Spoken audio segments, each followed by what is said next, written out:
For 11 months, I kept a secret from my entire family. I never said a word. Not to my mother, not to my sister, not to a single aunt, uncle, or cousin. I let them believe nothing had changed, while every one of them was about to lose the one place they thought would always belong to them. It started with a phone call I wasn't expecting, the kind that changes the shape of your life before you've even hung up. A lawyer I'd never heard of asked me to come to his office and told me not to mention it to anyone in my family. I remember sitting in my car afterward, gripping the steering wheel, wondering if I'd misheard him. I hadn't. My grandmother, the one person who never once forgot about me, had left me something my mother had spent years assuming would be hers: a beach house worth more than $2 million. The same house where my family gathered every single Christmas without me. 15 Christmases, 15 years of scrolling through photographs online, matching sweaters, someone else's arm around my grandmother, and never once my own face in the picture. I didn't tell anyone what I now owned. Not when my mother scheduled a contractor to renovate a kitchen that was legally mine.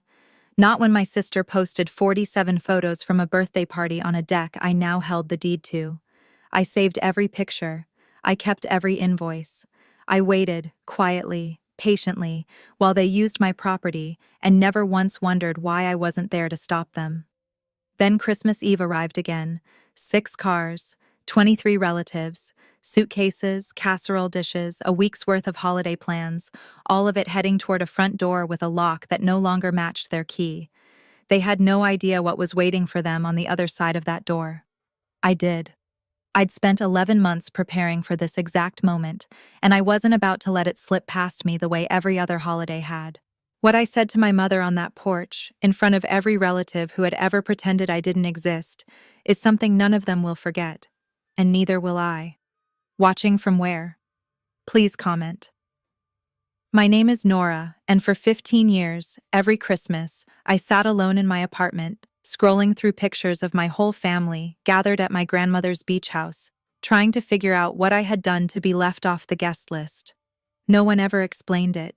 No apology ever came, not even a passing text. Then, last January, my grandmother died, and I learned about it from a stranger's Facebook post. 3 weeks after her funeral, a lawyer reached out with a secret she had kept from everyone, including my own mother. She had left the beach house to me. I told no one. For 11 months I said nothing, and this Christmas Eve, when 23 relatives pulled up expecting their usual holiday, they found me waiting for them at the front door. Let me take you back to 11 months earlier, to the call I got from an attorney named Gerald Whitfield. I didn't hear about my grandmother's death from my mother, and not from a phone call at all. I found it in a Facebook post, shared by a cousin I barely knew, a photo of Grandma Eleanor smiling in her garden beneath the words, "Rest in peace, Aunt Ellie."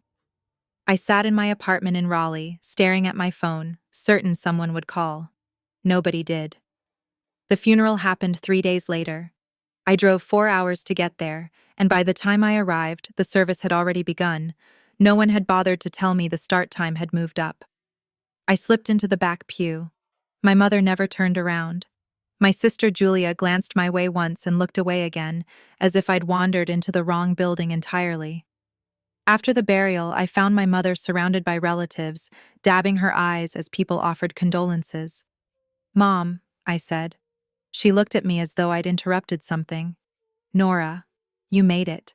That was all. No embrace, no relief at seeing me, just an offhand remark, the kind you'd give someone who'd shown up uninvited. 3 weeks later, my phone rang. "Ms. Bennett, this is Gerald Whitfield. I was your grandmother's attorney." I hadn't known she'd had one. "I need to see you privately," he told me. "Please don't mention this call to your family." My heart seized. "Is something wrong?" "No, Ms. Bennett. Something is very right." He paused. "Your grandmother left specific instructions. Her exact words were, 'Nora will understand why this needs to stay between us.'" The next morning, I drove to Raleigh with no idea that I was about to inherit the very thing my mother wanted most. But first, you need to understand the Christmas photos. The first one showed up when I was 17, on December 26th. Scrolling through Facebook, I saw my entire family crowded into Grandma Eleanor's living room, my mother in the middle with her arm around Julia, aunts, uncles, cousins.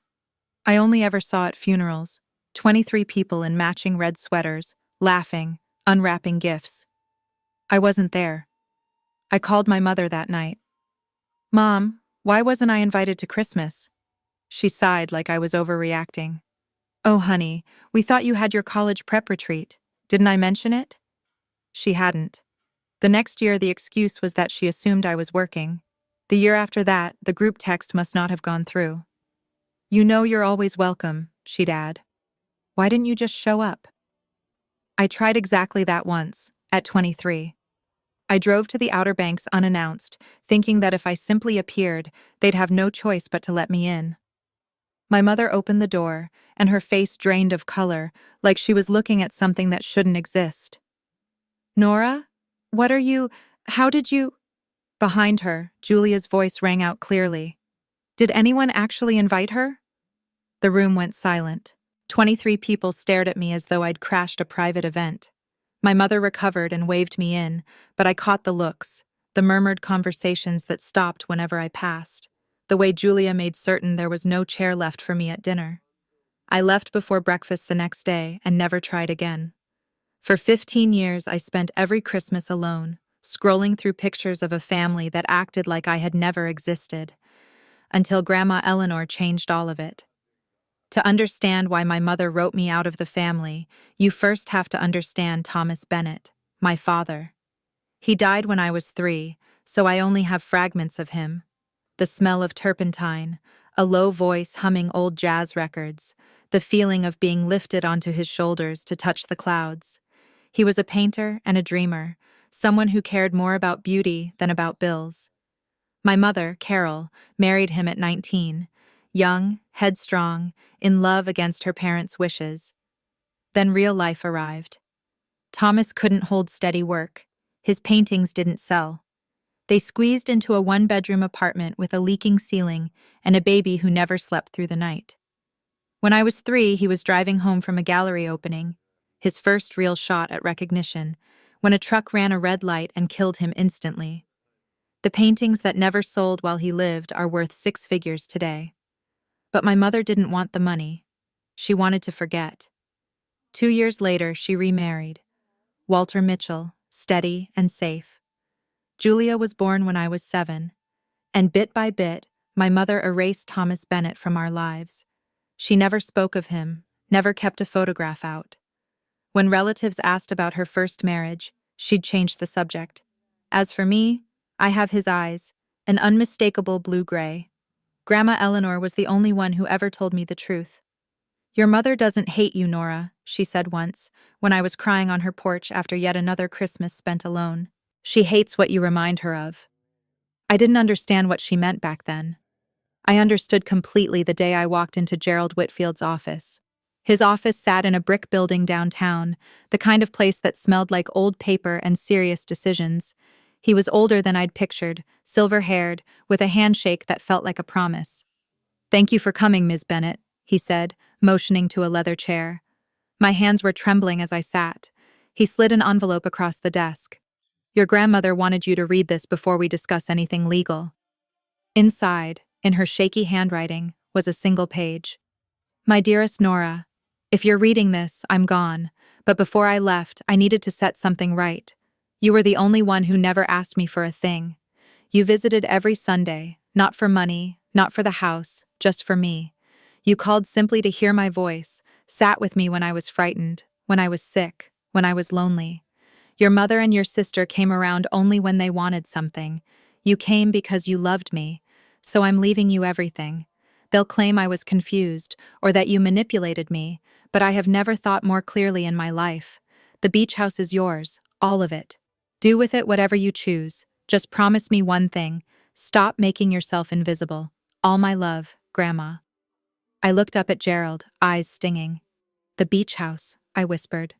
She left me the beach house? He nodded. The deed, the property, all of it. She drafted this 5 years ago and revised it twice, specifically to withstand a challenge. He leaned forward. Ms. Bennett, your grandmother expected pushback. This will was built to hold. I sat there for a long while, clutching her letter like it was the only thing anchoring me to the ground. The house where my family gathered every Christmas without me, where they posed for photos in matching sweaters and pretended I didn't exist. Worth $2.3 million, and my mother had been eyeing it for decades. Grandma Eleanor had left it to me instead. Gerald cleared his throat. Ms. Bennett, would you like me to inform your family about the will? I thought about 15 years, 15 Christmases, 15 times learning I'd been excluded through a screen, sitting by myself, wondering what I'd done wrong. And now, for the first time, I held something they wanted.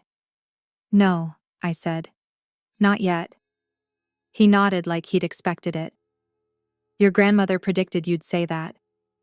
He reached into his desk and produced a second, smaller envelope sealed with wax. She left instructions. When you told me you needed time, I was to give you this. Inside was a single line. I knew you'd need time. Take all you need. But when you're ready, show them who you are. I folded the note into my pocket.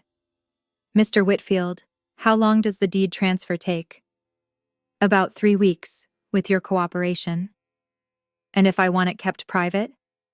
He allowed a small smile. I've practiced law for 40 years, Ms. Bennett. Discretion is part of the job. I stood. Then let's begin. 11 months. That's how long I waited, and in that stretch of time, I learned exactly what my grandmother already knew. Patience isn't weakness, it's strategy. Those 11 months felt like living 2 separate lives. In one, I was Nora Bennett, senior accountant at a private firm in Raleigh, filing reports, sitting through meetings, eating lunch by myself at my desk. In the other, I was quietly becoming the owner of a $2.3 million beach house my family had no idea belonged to me. In February, I signed the final paperwork. Gerald handed me a set of keys and a folder thick with documents. It's done, he said. The property is legally yours. Easter came and went without an invitation. I hadn't expected one. In July, on Julia's birthday, I opened Instagram to 47 photos taken at the beach house. My mother lifting a champagne glass, my sister blowing out candles on the deck, my cousin's kids racing through the living room I now legally owned. I saved every single image. Documentation, Gerald called it, proof of use without permission. In September, I found a forwarded message from Aunt Rose, my grandmother's younger sister, pulled from a family group chat I'd never once been added to. Carol had written that the beach house needed maintenance and that she was scheduling a contractor for the following month and that she'd cover the bill herself. She was arranging repairs and spending money on a property that was mine without knowing it. I called Gerald. What should I do? Send a letter, he said, and hold on to every receipt. She's improving your asset for free. The contractor came in October. New roof shingles, a freshly painted deck, upgraded kitchen appliances. My mother spent $12,000 renovating a house that wasn't hers. I kept every invoice. By November, I was planning. On December 23rd, I boarded a flight to North Carolina with a folder full of documents and 15 years of silence compressed into a single word. Enough. A week before Christmas, I called the Dare County Sheriff's Office. I'd like to report a possible trespassing situation, I told them. I own a property in the Outer Banks, and I have reason to believe several people will attempt to enter without permission on December 24th. The deputy who took the call, Owen Pratt, was calm and businesslike. Ma'am, can you prove ownership? I have the deed, the title, tax records, and the previous owner's notarized will. A pause. That's thorough. I've had 11 months to prepare. We arranged for him to meet me Christmas Eve morning to verify the documents. If everything checked out, he'd be present when my family showed up. Ma'am, he said before hanging up, are you certain about this? Family situations can get messy. Deputy, my family has been using my property without my knowledge or consent for 15 years. I'd say it's already messy. The night before I flew out, my phone rang. Aunt Rose. Nora, I just wanted to check on you. I nearly dropped the phone. She was the only relative who ever asked how I was doing, the only one who occasionally questioned my mother's version of things. I'm okay, Aunt Rose. Are you sure, honey? I always wonder why you're never at these gatherings. Carol says you like to be alone, but... She trailed off. Aunt Rose, I said carefully. You'll understand soon. What do you mean? Just don't be surprised by whatever happens tomorrow. She went quiet. Nora, what are you planning? I smiled, my first real smile in months. Just showing up, for once. I hung up, packed my bag, and went to sleep. Tomorrow, I'd stop being invisible. The beach house looked exactly as I remembered it. I arrived the evening of December 23rd, right as the sun dropped over the Outer Banks. The key Gerald had given me slid perfectly into the new lock I'd installed 2 months earlier. My mother's old key no longer worked. I stepped inside and stood in the entryway, breathing in salt air and old wood.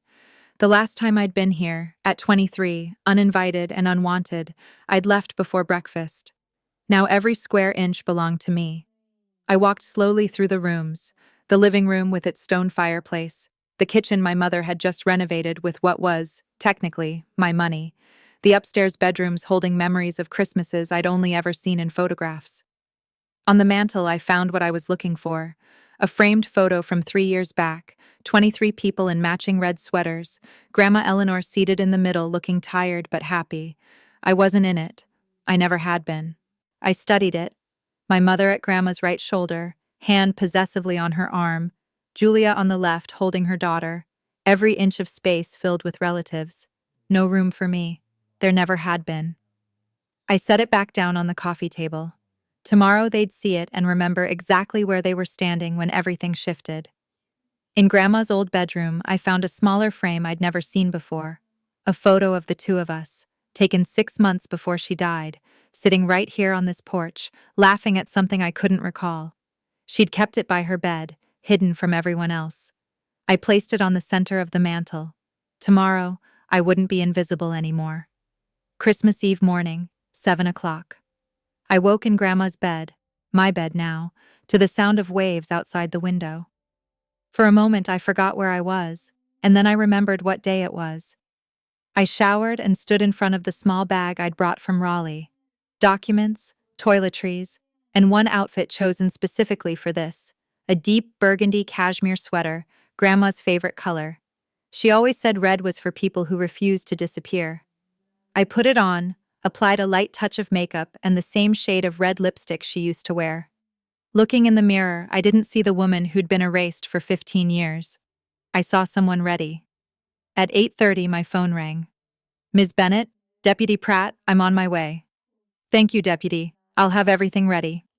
I laid my documents across the dining table, the will, the deed, tax records proving 11 months of payments, the contractor invoices my mother had unknowingly generated, Gerald's letter confirming the transfer, and 23 copies of an eviction notice, one for every adult relative. Deputy Pratt arrived at 10, a tall man in his mid-40s with the steady calm of someone who'd seen it all. He looked over every document. This all checks out, ma'am. He glanced up. You really own this place?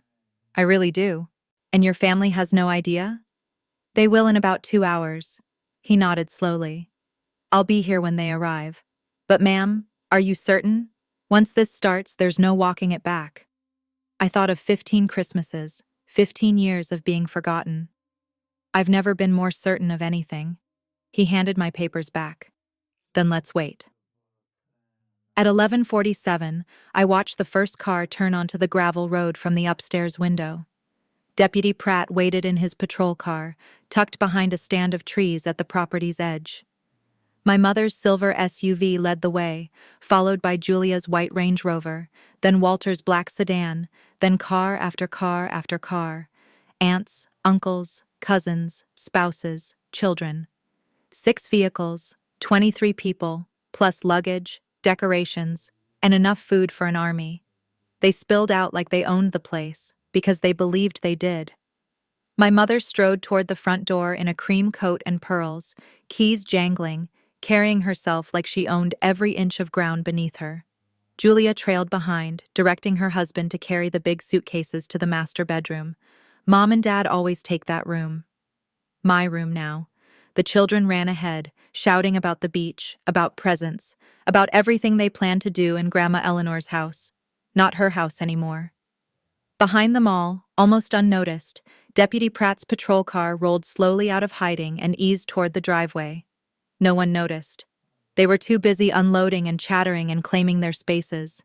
I came down the stairs slowly, each step creaking beneath me, the same stairs I'd crept down 9 years earlier, trying to be invisible, trying to belong. I wasn't trying anymore. I reached the door just as my mother slid her key into the lock. I heard the click, then her confusion. "What the— Walter, the key isn't working." I smiled and opened the door myself. The look on my mother's face in that instant will stay with me forever. Key still raised, mouth half open to complain to Walter about the lock, and then she saw me. For 3 full seconds, nobody spoke. I stood in the doorway in Grandma's color, one hand resting on the frame, the fire I'd lit that morning crackling behind me, the house smelling of cinnamon and cedar. "Nora?" My mother's voice cracked. "What are you— How did you get in here?" "Good morning, Mom." I didn't move. Walter appeared behind her, frowning. "The lock must be broken. Let me try." "The lock isn't broken," I said evenly. "It's new. I changed it." Silence. Julia pushed forward, her face twisted in confusion. "You changed the locks? On Mom's house?" "It's not Mom's house." My mother let out a sharp, nervous laugh. "Nora, what are you talking about? This is my mother's property." "It's my property," I said. "Has been for 11 months. More silence. Behind the crowd, I saw Deputy Pratt step out of his car and wait, watching. Aunt Rose noticed him first. "Carol, why is there a police officer here?" Everyone turned. 23 people stared at the patrol car as if it had appeared out of thin air. "I asked him to come," I said, in case anyone had trouble understanding the situation. My mother's confusion turned to fury. "What situation? What are you talking about?" "I think we should discuss this outside," I said, "considering this is my home and none of you have been invited in." I stepped back and started to close the door. "Wait!" My mother lunged forward. "You can't do this." "Actually," I said, "I can." I opened the door wider instead, not to let them in, but so everyone could see me clearly. The December wind cut sharp across the porch. My family stood clustered on the steps like carolers who'd forgotten their song, children hiding behind their parents, suitcases abandoned on the gravel. "This is ridiculous," my mother snapped. "Walter, call the police." "The police are already here, ma'am," Deputy Pratt said, walking up the path. "I'm Deputy Owen Pratt. I've been asked to assist Ms. Bennett with a property matter." "There is no matter," my mother's voice rose. "This is my mother's house." "With respect, ma'am, it isn't." He stopped beside me. "I've reviewed the deed, the will, and the property records. This house belongs to Nora Bennett, has for nearly a year." I watched the news ripple through the crowd. Aunts trading glances, uncles shifting uncomfortably, Julia gripping her husband's arm like she needed something solid to hold. "That's impossible," Julia said. "Grandma would never—" She did. I pulled a folder from behind the door, the one I'd prepared 11 months earlier. "This is a copy of her will. Signed, witnessed, notarized. She left the beach house to me, specifically and exclusively." My mother snatched it from my hands, scanning the pages, growing paler with each line. "This can't be real." She was confused. She had dementia. "Her doctor will testify she was of sound mind right up until 2 weeks before she died," I said evenly. "She knew exactly what she was doing." Aunt Rose stepped forward, a hand pressed to her chest. "Nora? Eleanor left it to you?" I looked at the only person in that crowd who had ever asked why I wasn't there. "Yes, Aunt Rose, she did." The silence afterward was suffocating. Deputy Pratt stepped in, and the crowd parted for him. "Folks, I know this is unexpected, but the law is clear. Ms. Bennett is the legal owner of this property. I've verified the documents myself." Walter cleared his throat. "Officer, surely there's some mistake. The family's used this property for 15 years, I finished. Without my permission, because I didn't even know I owned it until 11 months ago." "You didn't know?" Julia's voice dripped with doubt. "How convenient." "Your grandmother kept it private," Deputy Pratt said. "That was her choice, and now it's Ms. Bennett's choice how to proceed." My mother was still clutching the folder, knuckles white. "I'm calling a lawyer," This will is fraudulent. My mother would never. Your mother did. I held her eyes. She also predicted you'd say exactly that, which is why she had Gerald Whitfield, an attorney with 40 years of experience, draft it with extra protection against exactly this kind of challenge. I reached into my pocket and pulled out a stack of sealed papers. These are eviction notices, one for every adult here. You have 30 minutes to clear your belongings from your vehicles. After that, if you're still on my property, Deputy Pratt will escort you off for trespassing. The notices passed hand to hand. Some people read them, others just stared. My cousin Nathan spoke from the back. Nora, come on. It's Christmas Eve. Can't we talk this through? We could have talked through any of the 15 Christmases you spent here without inviting me, I said. I have time now. Do you? No one answered. My mother exploded. You manipulated her. You poisoned her against us. You scheming, ungrateful. When was the last time you visited her, Mom? She stopped short. I visited her every Sunday for 5 years, I continued. I sat with her when she was frightened. I held her hand while she was dying. When was the last time you went to see her? Not for Christmas, when you wanted the house, but just to see her. Her mouth opened and closed with no sound coming out. Julia tried to step in. That doesn't give you the right to steal our inheritance. Your inheritance? I laughed, a sound I barely recognized. You mean the house you've used free of charge for 15 years? The one you scheduled repairs on without asking who owned it? I turned to the crowd. My mother spent $12,000 renovating this kitchen in October.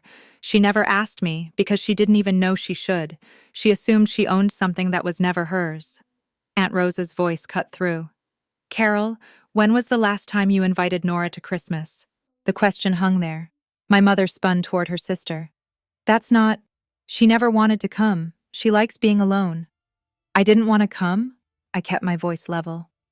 Or I was simply never told when it was happening. Silence. 23 people, and not one of them would meet my eyes. Then my mother said the words that changed everything. Fine. You want to know why you're never invited? Because I can't look at you. Every time I see your face, I see him. Your father. That useless, dreaming artist who ruined my life. The crowd went completely still. Okay. I need to pause here for a second. Some of you might be thinking I should have just talked to them first. And maybe you're right.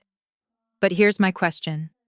If someone shuts you out for 15 years, do you owe them a conversation before you act? Type yes if you think I should have talked first. Type no if you think actions speak louder. I'll be reading every comment. The quiet that followed my mother's outburst was unlike anything I'd experienced. 23 people stood frozen in the December cold, their breath fogging and vanishing. Even the children had gone quiet, sensing something had shifted for good. Julia's voice came out strangled. Mom, what are you talking about? My mother had gone pale, staring at her own hands like they belonged to someone else. I didn't mean... That's not what I... Thomas Bennett, I said quietly. My father. The man you married before Walter. The man you've spent 30 years trying to erase. Walter stepped forward, his face a mask of confusion. Carol? What is she talking about? My mother couldn't meet his eyes. Aunt Rose spoke, barely above a whisper. Carol, you shut out your own daughter because of Thomas? You don't understand, my mother's voice cracked. Every time I look at her, I see him, his eyes, his expressions. I see every mistake I made, every year I wasted. She was a child, Aunt Rose said sharply. She didn't choose her father. She didn't choose his eyes. I know that, my mother shouted, then quieter. I know that. I looked at her, really looked. The woman who had spent 15 years quietly erasing me from her life, who had convinced me I was imagining my own exclusion, who had taught my sister that I was disposable. And what I felt wasn't anger. It was pity. You couldn't forgive a man who was already dead, I said softly, so you punished the only part of him still breathing. Her face crumpled. For a second I thought she might cry. She didn't apologize. She never did. I could have destroyed her right there, listed every Christmas she'd excluded me, Every lie, every moment she'd made me feel like a ghost in my own family. I could have made her as small as she'd made me. But that wasn't why I'd come. Deputy Pratt, I said, turning from her, please give them 30 minutes to clear their belongings. Then I want everyone off my property. Now wait just a minute, Walter started. 30 minutes, Walter. That's more consideration than I've ever gotten. Julia pulled her daughter closer. Nora, the kids. It's Christmas Eve. You can't just put us out with nowhere to go. There are 3 hotels in town, I said evenly. I called ahead yesterday. They're holding rooms for a large family. Julia's mouth fell open. I'm not trying to ruin anyone's Christmas, I continued. I'm not trying to make anyone suffer. I just want what should have always been mine, the right to decide who walks through my own front door. Deputy Pratt stepped forward. You heard her, folks. 30 minutes. I'll be timing it. Slowly, reluctantly, the family began to move. Suitcases went back into trunks. Children were herded into cars. Doors slammed shut with the hollow sound of defeat. My mother stood frozen on the porch, staring at me as though seeing me for the first time. Nora, she whispered, please. I met her eyes, the same blue-gray eyes I see every morning in the mirror. You had 15 years to say please, I told her. You chose silence instead. I stepped back inside and shut the door. I leaned against it, my heart pounding hard enough to feel in my temples. Through the window, I watched the cars pull away one by one, gravel crunching under their tires. Then a knock. I tensed, bracing for my mother again. Nora, it's Rose. I opened the door to find Aunt Rose standing alone. The others had already vanished down the road without her. May I? She asked softly. I stepped aside. She walked in, taking in the room with new understanding. I should have said something years ago, she said, voice thick. I asked Carol every single year why you never came. She always had an excuse. You liked your space, you had work, you preferred to be alone. And you believed her? I believed her. That's on me. I should have called you myself. I should have demanded real answers. Why didn't you? A long pause. Because it was easier not to. Because Carol is convincing, and I didn't want the conflict. So you chose peace over me. Yes, no excuses, just the truth. She pulled a folded paper from her pocket. Eleanor gave me this 2 months before she passed. She made me promise not to show anyone until she was gone. I unfolded it, a note in Grandma's handwriting. Rose, make sure Nora knows she wasn't imagining any of it. It was real. Everything she felt was real. My hands shook. She knew, Rose said. She saw everything. She wanted you to know you were never crazy. For the first time that day, I let myself cry. From the window, I watched the last car disappear down the gravel road. Julia's white Range Rover, her daughter's face pressed to the back glass, confused, watching the house shrink into the distance. I wondered what story they'd tell her.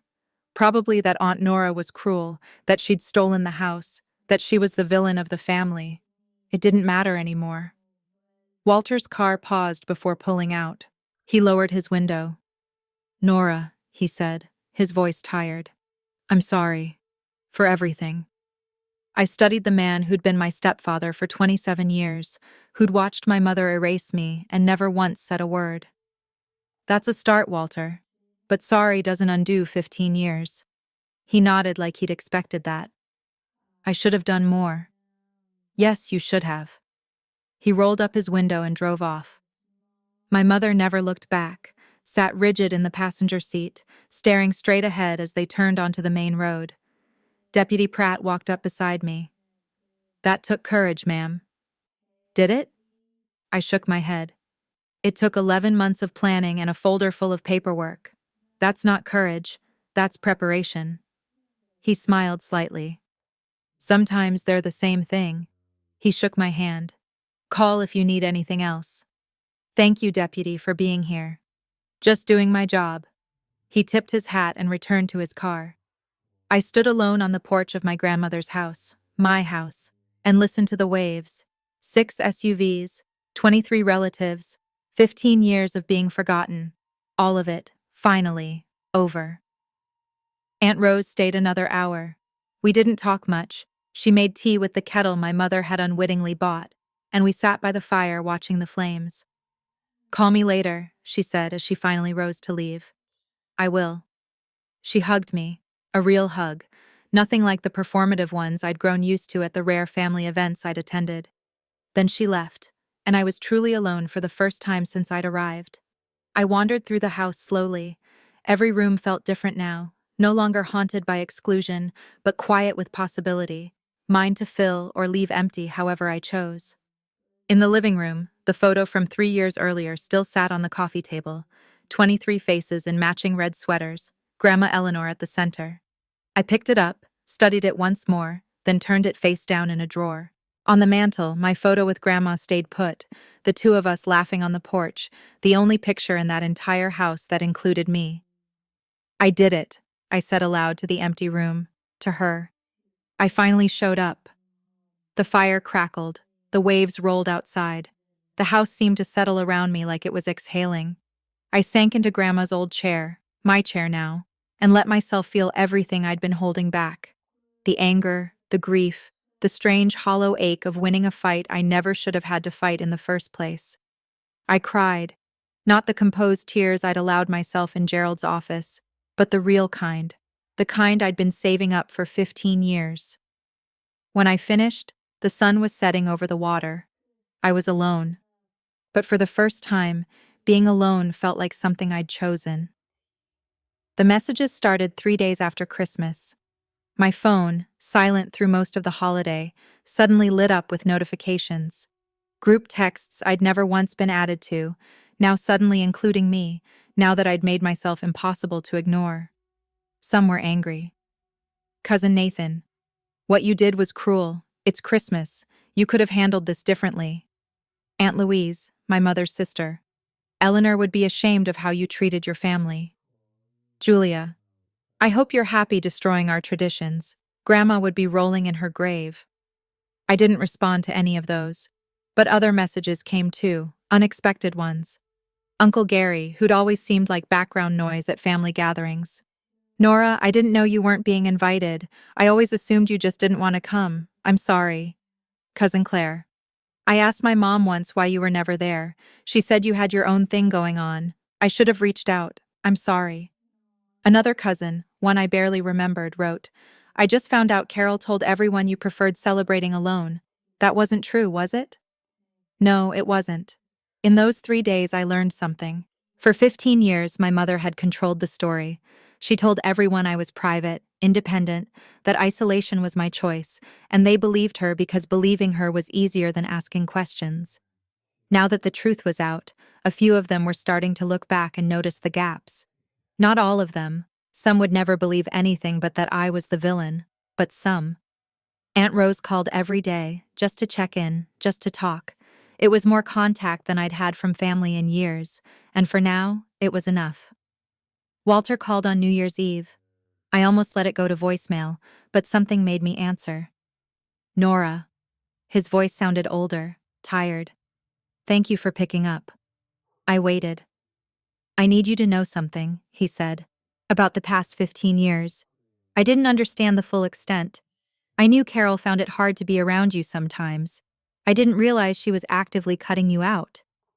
"How is that possible, Walter? You were there every Christmas." "She controlled everything. The invitations, the guest list, the planning. When I asked about you, she always said you didn't want to come. Nora likes her space every single time." "And you never checked? Never called me yourself?" A long pause. "No, I didn't." "Why not?" "Because I trusted her. Because it was easier not to." There it was. The same excuse Aunt Rose had given. The same one everyone gave. It was easier not to. "Your grandmother called me once," he added, "about a year before she passed. She asked why I let Carol erase you. Those were her exact words." "What did you tell her?" "I didn't have an answer. I still don't." He paused. "I'm not calling for forgiveness, Nora. I don't deserve it. I just wanted you to know I see it now, what Carol did, and what I allowed by doing nothing." I thought about the passive witness, 27 years of watching, and never once stepping in. Thank you for telling me, Walter. Is there anything I can do? Not right now, but thank you for asking. It was more than my mother had ever offered. My mother called a week later. I recognized the number instantly.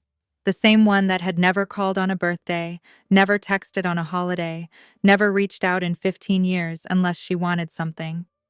I answered anyway. I needed to hear what she'd say. Nora, honey.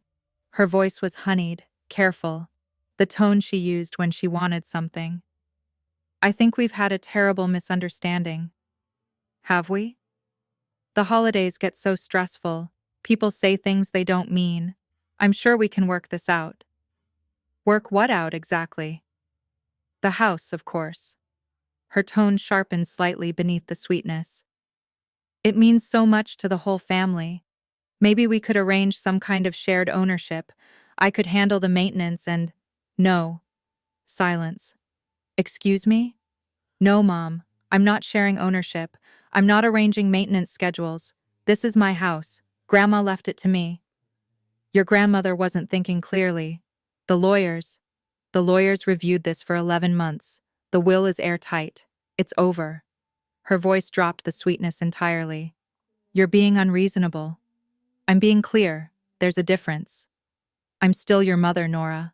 I closed my eyes. Being a mother takes more than biology, Mom. You taught me that. What is that supposed to mean? It means you spent 30 years trying to erase a dead man, and you erased me instead. And now it's finished. I'm finished. Nora. Goodbye, Mom. I hung up, then blocked her number. For the first time in my life, I'd ended a conversation with my mother on my own terms. The first time I'd stopped waiting for an apology that was never coming. It felt like setting down something heavy I hadn't realized I was still carrying. Quick pause. I know some of you are wondering whether I ever forgave my mother. I'll get to that. But first, tell me, do you think people like Carol can actually change, or is that just who they are? Comment change if you believe in second chances. Comment done if you think some patterns never break. No judgment either way. I genuinely want to know what you think.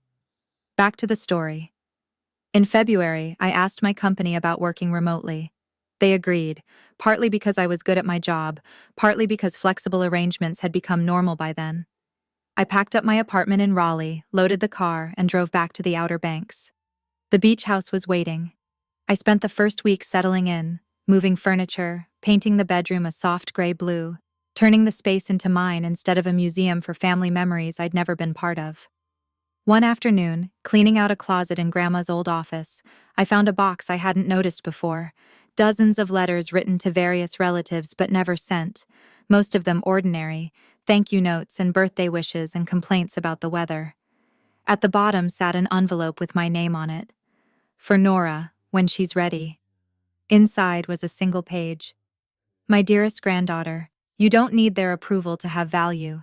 You only need your own. They tried to make you small, but small things don't cast shadows. You were never small, Nora. You were only waiting for your moment. I hope I'm not there to see it, not because I don't want to be, but because I know you need to prove this to yourself alone, that you can.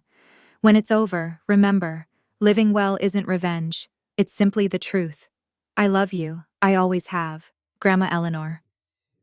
I held that letter for a long time. That weekend, Aunt Rose visited. We cooked dinner together, something neither of us had done with family in years. It was quiet and simple, and for the first time in my life, it felt like home. Julia showed up unannounced in mid-March. I was reading on the porch when her white Range Rover pulled into the drive. She sat in the car a full minute before stepping out, walking toward me slowly, like she was approaching something wild. I'm not here to fight, she said. I set my book down. Then why are you here? She stopped at the bottom of the steps, looking different, tired, uncertain, none of the polish I remembered. Can we talk? I gestured to the empty chair. She climbed the steps and sat, stiff and awkward. Neither of us spoke for a while. I didn't know, she finally said. About how Mom treated you. I mean, I knew she favored me. That was obvious. but I didn't know she was actively keeping you away. Would it have mattered if you'd known?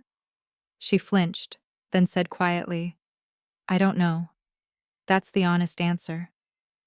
I studied my half-sister, the golden child, the one who never once had to fight for a seat at the table. You never questioned it, I said. Why I was never there, you just accepted it. I did. She looked at her hands. I believed what I was told, that you didn't want to be around us, that you preferred being alone. Did that ever make sense to you? That your sister would choose to spend 15 straight Christmases alone? She didn't answer. We both knew she'd never thought about it that hard. I'm not ready to have a relationship with you, she said finally. But I wanted you to know I'm starting to see things differently. That's more than I expected. I nodded slowly. Thank you for telling me in person. She left 30 minutes later. It wasn't reconciliation, but it was something. Over the following months, I learned something important about boundaries. They aren't walls, they're doors with locks, and you decide who gets a key. With my mother, complete no contact, no calls, no texts, no explanations. I didn't owe her closure. She'd had 15 years to ask questions and chosen silence instead. Now I chose the same. With Walter, a single email once a month, updates on the house, polite but distant. 27 years of standing by silently wasn't the same as love, and I wasn't going to pretend otherwise. With Julia, the door stayed open, just barely. The occasional text, a photo of her daughter, a comment about the weather. I answered when I felt like it. No pressure, no expectation.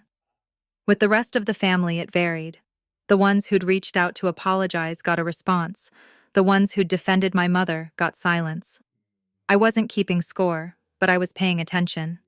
And Aunt Rose got the spare key. You're sure about this? She asked, holding it in her palm like it might go off. You're the only one who asked about me, I told her. For 15 years, you were the only one who noticed I was missing. I should have done more than notice. You're doing more now. That's what matters. She visited every other weekend. We walked the beach. We talked about Grandma Eleanor. We built something new on top of something broken. I didn't slam the door on my family. I just stopped holding it open for people who never intended to walk through. There's a difference between isolation and boundaries. Isolation is loneliness. Boundaries are peace. I was finally learning to tell them apart. This year, I hosted Christmas. Not for 23 people, not for people who'd spent 15 years pretending I didn't exist, for 4. Aunt Rose arrived first, carrying a casserole dish and a bottle of wine. Eleanor's recipe, she said, handing it over. Found it in her old cookbook. My 2 closest friends from Raleigh came next. Hannah and Denise, the women who'd been my real family while my actual family forgot I existed. They'd driven 3 hours to be there. Finally, Colin, a colleague from work who'd gone through a divorce the year before and had nowhere else to go. When I'd invited him, he stared at me like I'd handed him a kidney.